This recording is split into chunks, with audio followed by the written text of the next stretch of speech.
আজকে আমি চলে এসেছি সাভার নামাবাজার পঞ্চবটি আশ্রমে।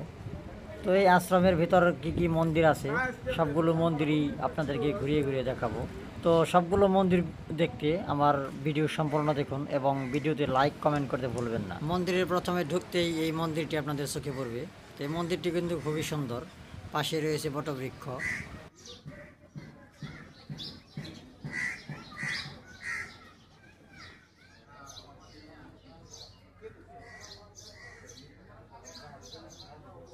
তো ভিউয়ার্স, এরপরে আমি আপনাদের যে মন্দিরটি দেখাবো এই মন্দিরটি হচ্ছে শ্রী শ্রী মঙ্গলচণ্ডী মায়ের মন্দির।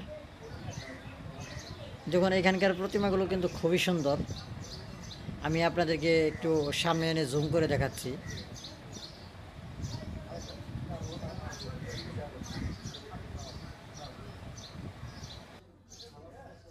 এর পরের মন্দিরটি হচ্ছে শ্রী শ্রী শিব মন্দির এবং পাশেই রয়েছে কালীমাতার মন্দির। দুটি মন্দিরই কিন্তু খুবই সুন্দর, পাশাপাশি দুটি মন্দির একই সাথে।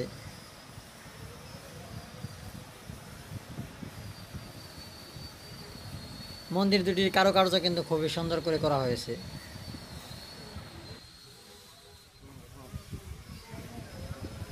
তো ভিউয়ার্স, আমি সর্বশেষ আপনাদেরকে যে মন্দিরটি দেখাবো এটি হচ্ছে শ্রী শ্রী গ্রহরাজ শনিদেবের মন্দির।